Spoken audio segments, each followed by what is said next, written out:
Hello and welcome to this very special interview. We are keeping the lens on fintechs. And here is a very interesting fintech founded by someone who has a wide range of experience. He's been with the big consultancy firms, and then he's taken the leap of faith into the startup world, been associated with a few startups, and his latest venture is a interesting venture about enhancing, making cross-border payments for small businesses or professionals more simpler, more convenient. That's the problem that he's seeking to solve. Joining me is Srivatsan Sridhar, who is the founder and CEO at Skydo. Thank you very much, Srivatsan. Pleasure talking to you. My first question, as I mentioned very briefly, but would love to understand from you, what is the problem that you are seeking to solve that continues to remain despite so many banking channels available for cross-border payments? Yeah, thanks, Vivek, for having me, and it's a pleasure to be here as well. So I'll start my answer by saying that, while there are lots of options for people to bring money into, their bank accounts for their businesses, there is a lot of confusion and clutter. And most often, the solutions that are available are not solving for the exporter. They are either solving for the importer in terms of the fact that it makes it easy for them to pay out, which is what a PayPal or a Stripe does, right? It allows an importer or a payer to make payments from multiple payment modes in a very simple and effective manner. But in the process, loads on the cost to the receiver. Or it's inconvenient to both, which is the traditional banking system where, you send money into a black box, and then, from the black box, the receiver receives the money, and there is hardly any control on timeline, control on cost, and there is no single entity controlling the experience in this entire process. So what we thought of was, deriving from my own experience as an exporter when I was running my family-owned business for a few years. We realized that there is one gap, which is nobody is solving this from the receiver's point of view. So how can we make life easy for an exporter where already there are lots of hurdles to surmount? Payments should not be one of them. It should be just as easy as getting a domestic payment. So how can we make an international payment as simple and cost effective, as well as convenient as a domestic payment, or in today's parlance, an UPI payment is how the vision came into our mind, and that's what we are attempting to solve here. And how are you using technology, or how are you using and how are you seeking to do this? What is it that you bring to the table, which a bank doesn't, for example? I completely agree with you. I mean, if one receives any payment, you don't even sometimes know who the sender is. You'll have a mail from the bank saying, please verify that you have actually got this, or you're going to be receiving this money.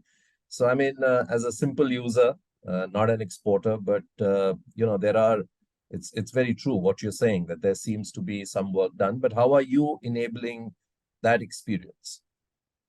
Yeah, so at the heart of what we're doing is a simple, realization that different countries' domestic payment methods are, distinct for various reasons. And therefore, somebody needs to play an orchestration layer in stitching these together. And that's the first thing that we do. So we try to, provide local collection, collection facilities for our exporters in different large markets. And now we have started providing this in most of the major currencies. Obviously, over time as we grow, we'll keep providing these local collection options in more and more geographies. But common currencies like the US dollar, the euro, the GBP, and Canadian dollar, and so on, where most of our Indian, exports are, reaching. These currencies, we've provided ability of our exporters to receive this money in local currency in those markets. So which means it's a simple domestic payment for the sender. Then we have from there interconnected that with the Indian local system of clearance, which is the NEFT or RTGS, where as soon as the money lands in our partner bank, from the overseas bank. We then, facilitate seamless local transfer out into the exporter's account. So this is the first layer of work that we have done, and we call these infrastructure or rails, right? So our business is composed of three parts. The first is a rail, which is how can we connect as many local systems as possible and then connect them to each other through us playing an orchestration layer, so that the information originating in a local system in one country is seamlessly passed on to the local system in another country, so that these entities, even though they don't talk to each other, are talking to each other through Skydo as the orchestrator. That's the rail. On top of these rails, and the reason why local is important is because then it makes it near free or almost free, right? Because a local payment for us doesn't cost anything. Similarly, a local payment in most countries costs nothing to a very, very small amount. Whereas an international payment has multiple correspondent banks and there are lots of charges, sometimes quite arbitrary and unpredictable. So that's what is getting eliminated. The second layer is a product layer, which is what does a customer want? What does a small exporter want? A small exporter does not want complicated systems and real-time payments and so on. A small exporter really wants proof of payment immediately, so that he or she is comfortable that yes, I did some work and raised an invoice and I got my money. And second is they want to know how much they received and what invoice is it against and so on. So this entire accounts receivable management that we call is part of the product. And again, we are one of the few payment companies which actually thinks about payment as not just money transfer, but money and information transfer. And that's critical because these two things put together really makes the life of a small business easy. And in this product layer of accounts receivable management, where I'm not only bringing an exporter their money, but I'm also telling them which invoice is it against, and who sent you, what was the currency at this time, exchange, currency exchange at this time, and how much charges you got deducted, and so on. So this transparency and this invoice mapping, etc., makes it a lot easier for this exporter to reconcile their payments and not then focus on this. So here a lot of tech is involved. So there are some AI tools that we use, some created by us and some off-the-shelf products that help us to read an invoice, parse an invoice, and identify the right elements of the invoice. Then once a payment comes in, we have a matching algorithm that actually matches it against open invoices to know which is the most likely invoice it is to be mapped against, and then present all of this in a very simple and easy way for an exporter to consume. We also provided very convenient ways for the exporter to download these as spreadsheets, download payments from to a particular date range and so on. So all of this makes it easy for them to reconcile their month-end statements, quarter-end statements, send this to their chartered accountant for filing and so on. So that's how we have thought about this from a rail and a product point of view. When you say exporter or business, are you looking purely at people who are exporting products and are companies, or are you also looking at individuals? I mean, today, there are a large number of individuals based in India who are providing services online to global markets and are therefore receiving payments. So is this beneficial or applicable to them as well, or it's only for a certain threshold of companies who are exporting goods?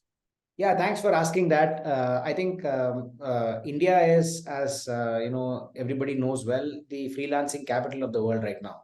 Absolutely. Services from content writing to video production to digital marketing, coding, machine learning, teaching. So many fields, Indian freelancers and sole proprietors are actually doing business with global entities as well as global individuals. So we are really here about consolidating the long tail and helping the small business, be able to manage this sea of complication in a simple manner. So, in fact, our primary customers are these small services exporters. They may be freelancers, they may be sole proprietors, they may be companies registered with anywhere up to 100 employees in their company. But these are our core segments that we are trying to help. We also help manufacturing exporters, but within manufacturing, we also look for specific niches where our help is most valuable, which is, people exporting on e-commerce platforms, people who are actually small handicrafts exporters and garment exporters and other niche exporters who are small, fast growing, are using platforms to expand their distribution, and are therefore facing complicated payment challenges. The really large goods exporters, etc., do not really need our help because they have good finance teams. They have been working with the same set of importers for a long time, so their business is very stable and predictable.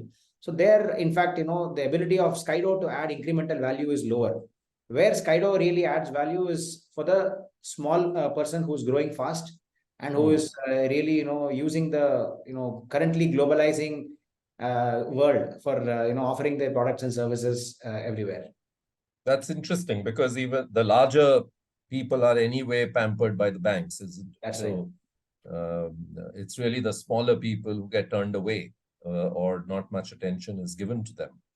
When you talk about managing the documentation, managing the invoice, etc., does that also help an individual? Because one of the issues, at least that I've seen with a lot of young entrepreneurs, I'm not talking about big companies, but small young entrepreneurs, is that who may have just started a consulting service somewhere, is that how do I manage my GST? How do I manage XYZ?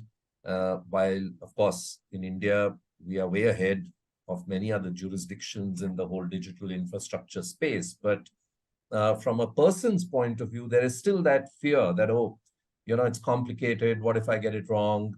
What if I'm receiving money from abroad? Is it okay? Do I need another license, etc., etc.? So do you take care of all of that as well? Yeah, so we do this in two ways. One, when somebody signs up on Skydo, they can now do everything from raising an invoice, and we also are e-invoicing enabled, which means that if somebody is going to be above the 5 CR per annum threshold, then they have to necessarily raise a e-invoice, and this threshold has come down from 25 crores to 5 crores in various steps, and is likely to go all the way down to 50 lakhs. So very soon, in a couple of years maybe, everybody who's doing even a reasonable business is actually going to have to raise an e-invoice. So our systems are e-invoicing compliant. So somebody can come into Skydo and raise an invoice in a few simple steps. And it's a beautiful invoice with your logo and everything, and you don't have to pay for this software. It's just part of the payments platform. This invoice also allows you to then use the right Skydo account embedded into the invoice itself, so that you don't make a mistake of choosing a euro account for a US customer, for example, right? So the invoice automatically picks the right account number based on the country code of the customer you're adding. Then we actually have a payment reminder system. So you can automatically set reminders to your customer to pay you, and it's a lot less personal and offensive for a system to remind someone to pay, rather than you actually WhatsApping or emailing or calling and saying hey, can you make the payment?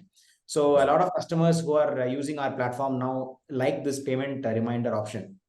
Then once the payments come in, we obviously give them the tracking, as well as we provide them the foreign inward remittance advice, which is a very important document for exporters to have, because that's the proof that you actually got this payment for a legitimate business service or a product. And it's important for your tax filing. It's important for claiming any subsidies that you may be applicable or you may be eligible for. And finally, we also provide all of this information in an easily downloadable format, like I said earlier. This is one way. So our workflow is itself, compliant with GST as well as, foreign inward remittance guidelines. So that's the one way in which we help new exporters. The second way in which we help is we have a, very rich blog section, on skydo.com, where we actually talk about each and every one of these topics. So there are articles that talk about, how do you incorporate? I'm a freelancer. Do I even need to incorporate? Can I just not get money into my savings account?